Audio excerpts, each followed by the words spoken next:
수요 예배 오신 우리 성도님들과 또 온라인으로 예배를 드리시는 우리 성도님들 모두에게 주님의 은혜와 축복이 함께하기를 소망합니다. 유대인의 격언 중에 부자는 자신의 주머니 속에 있는 신을 믿고 살아가지만 가난한 자는 하나님을 그 마음에 모셔둔다라는 격언이 있습니다. 부자는 자기 주머니 속에 있는 신, 돈신, 만몬신, 그 신을 믿고 살아가지만 가난한 자는 하나님을 믿고 살아간다라는 그런 뜻입니다. 하나님은 심령이 가난한 자에게 복을 주시고 그를 만나 주시는 분이십니다. 하나님을 찾아 이 자리에 나오신 우리 성도님들 복된 자인 줄 믿습니다. 우리 옆 사람에게 축복했으면 좋겠습니다. 장로님, 권사님, 집사님, 복 받으신 자입니다.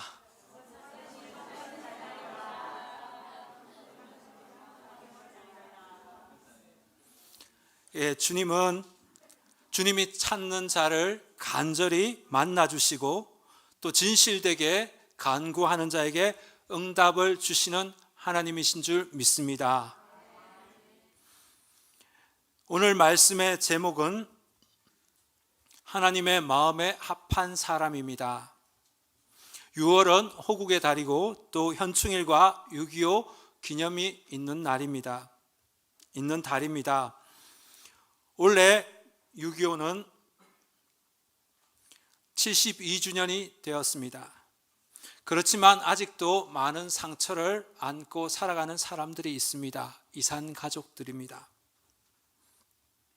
이 기독교인들은 민족의 아픔을 보면서 강 건너 불구경 하듯 그렇게 보면 안 됩니다.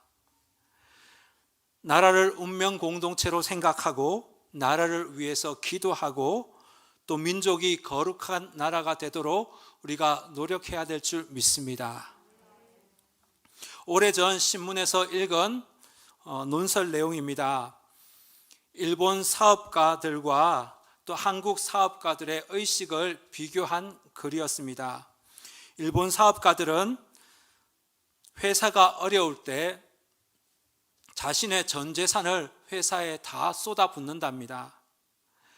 회사가 망하면 그 회사에 딸린 모든 식구들이 다 망한다고 생각하기 때문입니다. 반면 한국 기업가들은 회사가 어려워지면 제일 먼저 돈을 빼낸답니다. 모조리 자기의 자산을 다 빼돌려서 다른 데 투자를 한다는 것입니다. 그거를 읽고 기업을 운명 공동체로 생각하지 못하는 그런 한국 기업 풍토에 좀 안타까웠습니다. 요즘 세대를 살아가는 젊은 세대를 향해서 MZ세대라고 말합니다. MZ세대는 나이로 따지면 10대 후반부터 30대 청년층을 말합니다. 2019년 기준으로 우리나라의 전체 인구의 34%가 된다고 합니다. 이들의 특징을 살펴보면 소통은 스마트폰 아니면 SNS로 한다고 합니다. 그리고 자신의 삶을 최고의 가치로 생각합니다. 돈도 중요하지만 자신의 삶이 더욱더 중요하기 때문에 근무 시간과 휴식 시간 철저하게 지킨다고 합니다. 예전처럼 야간 수당이 없으면 아예 일을 하지 않는다고 합니다. 공동체 문제보다 개인에 더 많이 포커스를 맞추고 살아갑니다. 자신의 손익에 따라 이렇게 움직이는 자들입니다. 그런데 교회는 어떠합니까? 코로나로 인해서 많은 교회들이 지금 온라인으로 예배를 드리고 있습니다. 온라인의 장점들이 분명히 있습니다. 그러나 우려하는 점은 공동체성이 약화가 되었다라는 것입니다. 현장 예배 드릴 때는 함께 모여서 또 함께 예배를 드리고 서로 안부도 묻고 또 식사도 하고 성도의 교제가 활발하게 이루어졌습니다. 그런데 코로나가 오면서 성도의 교제를 할 수 없게 되었습니다. 이것이 2년이나 지속되면서 함께 모이는 것이 부담스러워졌습니다. 서로 소통하고 마음을 나누는 것을 꺼려합니다. 젊은 세대일수록 이것이 더 심하다고 합니다. 현장 예배에 나와야 하는 이유가 바로 여기에 있습니다. 공동체성의 회복에 있습니다. 우리 하늘담은교회는 교회 머리 대신 주님이 계시고 저와 여러분은 다 지체들인 줄 믿습니다. 그리스도인들은 교회 공동체, 또 마을 공동체, 민족 공동체에 관심을 가지고 살아가야 합니다. 우리는 흔히들 영성이 있다라고 말할 때 산에 가서 기도를 많이 하는 사람, 또 기도원에서 사는 사람, 또 개인 기도를 오래 하는 사람, 이런 사람을 먼저 떠올리게 됩니다. 근데 유진 피터슨이라는 영성 신학자는 진정한 영성은 평범한 사람들이 자신의 가정과 일터에서 주님의 뜻대로 살아내는 것이다. 진정한 영성은 공동체 속에서 하나님과 함께하는 삶입니다. 공동체를 끌어안고 주님 앞으로 나아가는 자, 공동체 속에서 하나님의 뜻을 발견하고 그 뜻대로 살아가는 자가 진정한 영성가입니다. 주님의 마음을 가진 자, 진정한 영성가는 내 문제에만 몰두하는 자가 아닙니다. 내가 속한 공동체를 생각하고 공동체가 바로 세워지도록 힘쓰는 자입니다. 이런 자가 바로 하나님의 마음에 합한 자입니다. 오늘 본문에도 하나님의 마음에 합한 자라는 이런 별명을 갖기에 충분한 한 사람이 등장합니다. 오늘 말씀을 통해서 하나님의 마음을 가진 자가 과연 어떤 사람들인지, 또 우리는 공동체를 위해서 무엇을 해야 하는지 함께 나누기를 원합니다. 오늘 본문에 등장하는 주인공은 느헤미야입니다. 느헤미야는 포로로 잡혀갔던 유다 민족이 주전 530년경 다시 예루살렘으로 돌아와서 귀국했던 그 시대를 살아갔던 인물입니다. 느헤미야는 왕실에서 술 맡은 관원장으로 아주 높은 지위에 있었던 그런 사람입니다. 식민지 후손으로는 드물게 왕실까지 진출하는 큰 성공을 거둔 사람입니다. 그런데 이러한 성공을 거둔 느헤미야가 왕실의 그 부귀영화를 다 내려놓고 고통하는 자기 백성들, 민족들 속으로 들어갑니다. 그들과 함께 살아냅니다. 그들과 함께 하나님의 뜻을 이루어 갑니다.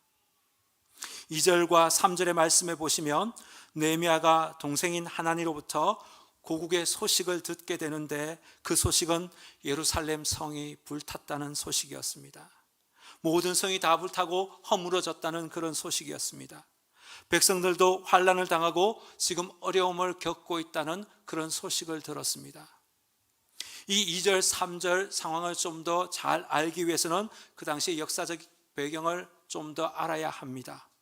바벨론 포로로 끌려갔던 남유다 백성들이 70년 후에 고토 이스라엘로 돌아왔습니다. 스룹바벨을 필두로 해서 이스라엘 백성들이 예루살렘으로 돌아왔고 그곳에서 성전을 재건하였습니다. 이들을 이른바 1차 포로 귀환자라고 말합니다. 1차 포로로 돌아왔던 이스라엘 백성들은 그곳에 살면서 점점 죄악에 물들어갑니다. 그들은 이방인들과 결혼하고 이방인의 풍속을 따랐습니다. 이스라엘 백성들을 올바르게 인도해내야 할 제사장들도 타락했습니다. 그들은 형식적인 그런 예배를 드렸습니다. 자신의 개인 삶은 멋지게 살고 있지만 그 무너진 그 성을 보면서 아무도 그것을 보고 아파하는 사람이 없었습니다. 그리고 난 뒤에 80년이 지나서 2차로 이스라엘 백성들이 다시 고국으로 돌아갑니다.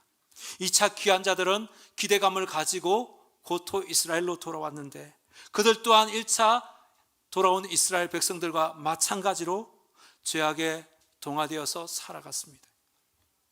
그들은 이스라엘 그 예루살렘에 거주하였지만 그 예루살렘 성을 보수하거나 그 모든 것들을 새롭게 바꾸려는 그런 마음이 전혀 없었습니다. 예루살렘은 이스라엘 백성들에게 있어서 가장 중요한 심장과 같은 곳입니다. 심장이 펌프질 역할을 해서 온몸의 피를 잘 돌게 하듯이 예루살렘 성은 하나님이 계신 은혜의 장소요, 은혜의 출발지입니다. 은혜의 출발 지점이 이 예루살렘이 무너졌는데도 그들은 자신의 삶을 즐기기에 바빴습니다. 누구 하나 관심도 두지 않았기 때문에 그 성은 다 잿더미로 변하였습니다. 이 예루살렘 성이 무너졌다라는 이 말 속에는 보여지는 건물뿐만 아니라 그들의 영적인 상태도 알려주는 그런 말입니다.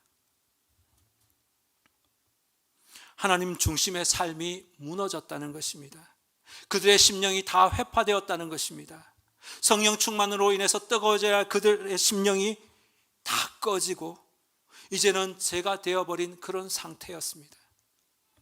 느헤미야는 이런 조국이 불탔 이 현실 앞에서 그들의 영적인 그 상태 앞에서 마음이 무너졌습니다. 4절 상반절을 보십시오. 예루살렘의 형편을 듣고 앉아서 울고 수일 동안 슬퍼했다라고 성경은 기록하고 있습니다.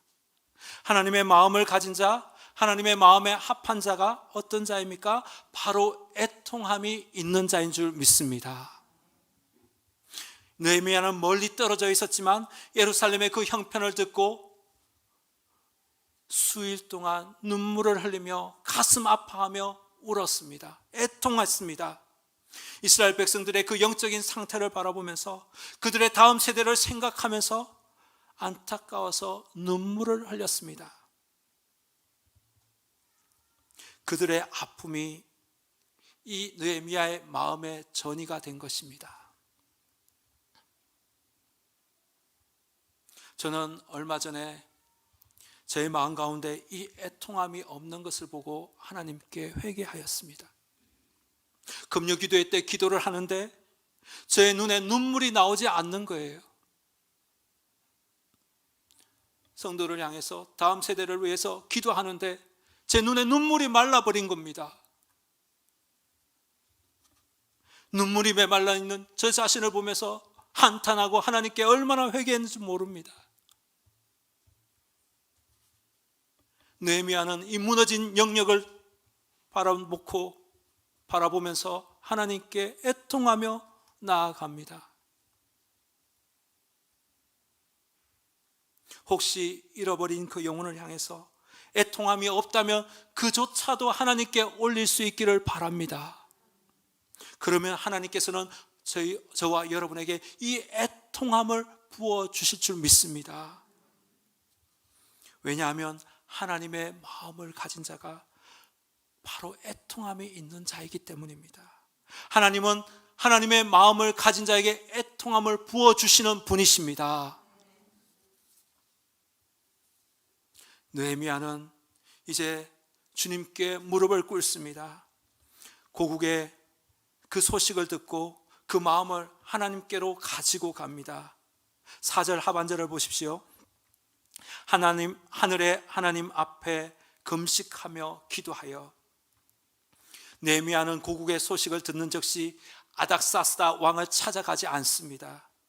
그는 먼저 하나님께 간절히 부르짖고 하나님께 간절히 기도합니다.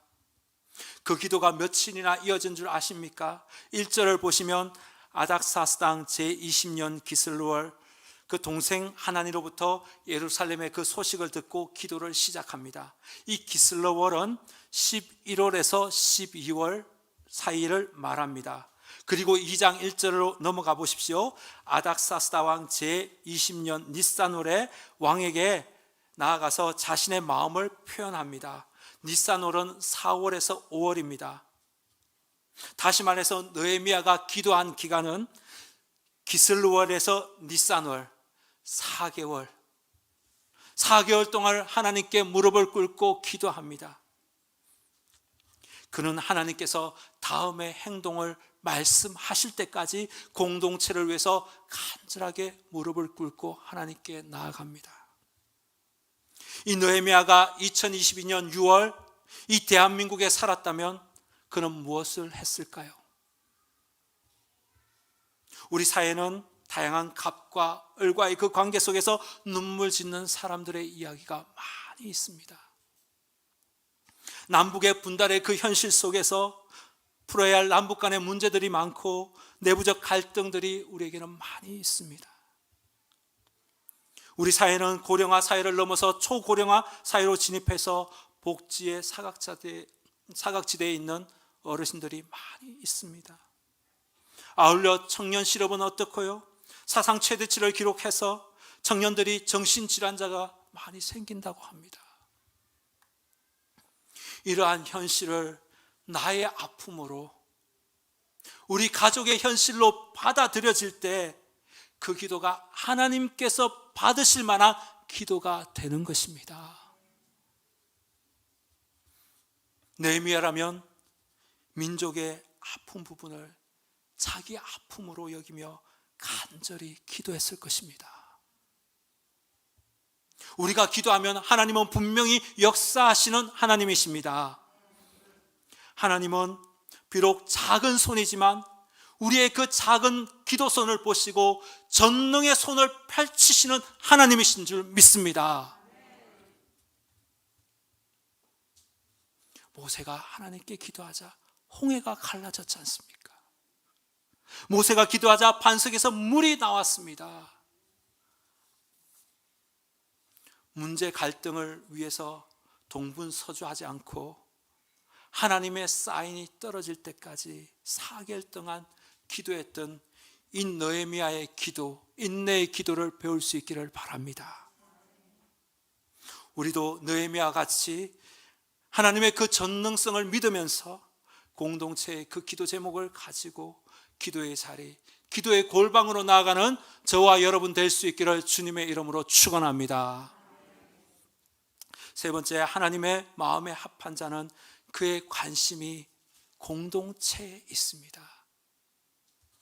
나의 문제에만 있는 것이 아니라 공동체에 있습니다. 5절부터 느헤미야의 기도문이 나오는데 특별히 6절 하반절과 7절을 보십시오. 나와 내 아버지의 집이 범죄하여 주를 향하여 크게 악을 행하여 주께서 주의 종 모세에게 명령하신 계명과 율례와 규례를 지키지 아니하였나이다. 느헤미야는 이스라엘의 범죄가 마치 자기가 저지른 그 범죄처럼 그렇게 느껴졌습니다. 공동체의 그 죄를 자신의 죄로 여기고 나의 죄로 여기고 지금 회개 기도를 하고 있습니다. 중보 기도를 합니다.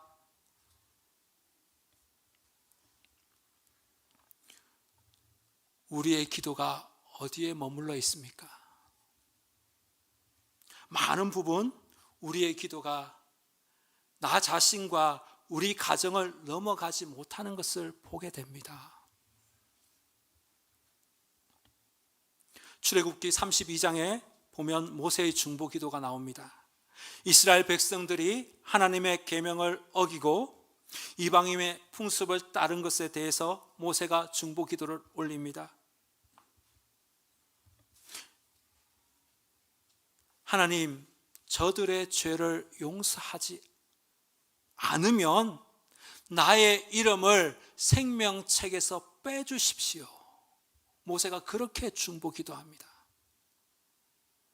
민족의 아픔이, 공동체의 그 죄악이, 그 아픔이 나의 아픔으로 느껴지고 그 공동체의 죄가 나의 죄로 느껴집니다. 아브라함도 공동체를 위해서, 소돔성을 위해서 기도합니다. 의인 50명을 찾으면 그 50명으로 인해서 소돔성을 멸망하지 말아달라고 그가 하나님께 기도합니다. 아브라함의 관심이 소돔성 전체에 있다는 것을 우리가 보게 됩니다. 사도 바울도 자신의 동족 유대인이 죽게 돌아오기만 한다면 자신은 저주를 받아 그리스도에서 끊어질지라도 나는 괜찮습니다 라고 로마서 9장 3절에서 고백합니다. 하나님의 마음을 가진 자, 하나님의 마음에 합한 자는 공동체의 관심을 가지고 있습니다. 하나님의 마음을 가진 자는 자신의 유익만을 구하지 않습니다. 예수님은 단 한 번도 자신의 유익을 위해서 기적을 베풀지 않으셨습니다. 만약 예수님께서 자신의 유익을 위해서 십자가에서 내려오셨다면 인류의 구원은 이루어지지 않았습니다. 십자가의 사랑은 내 이웃과 이 민족을 구원하고자 하는 넓고 깊은 사랑입니다. 나 혼자만 잘 되는 사랑 아닙니다. 나 혼자만 살아나는 사랑 아닙니다. 공동체가 이 세상이 더불어 행복해지는 사랑이 십자가의 사랑입니다. 성도 여러분, 십자가의 사랑을 경험하셨습니까? 그러면 그 사랑의 범주도 점점점 확장되어 가야 합니다. 우리의 관심이 내 가정을 넘어서 지산동과 범물동으로 향해야 합니다. 우리는 9시 뉴스를 보면서 기도할 수 있어야 합니다. 이웃나라 먼 나라의 그 소식을 들으면서 그곳에 계신 선교사님들을 기억하고 그 나라를 위해서 중보할 수 있어야 합니다. 이럴 때 우리가 축복의 통로로 사용되어지는 것입니다.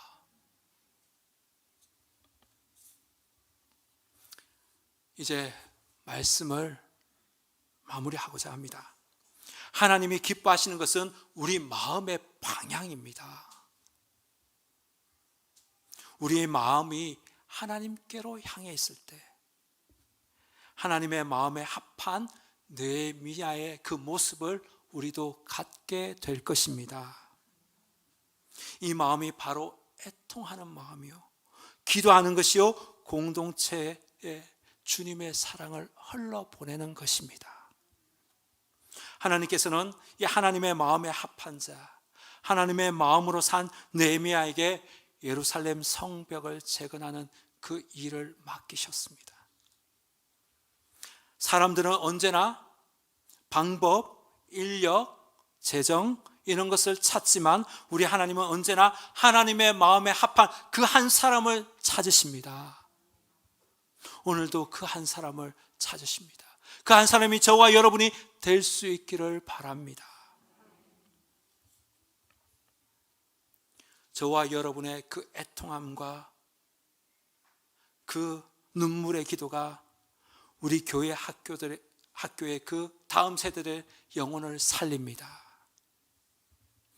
공동체를 향한 관심과 그 기도가 이웃을 주께로 돌아오게 할 것입니다.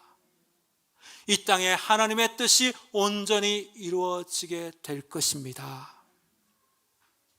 남은 3일 우리가 세상 속에서 살아갈 때 이 아버지의 마음에 합한 자가 되어서 교회와 이웃을 섬기는 복의 통로가 될 수 있기를 주님의 이름으로 축원합니다.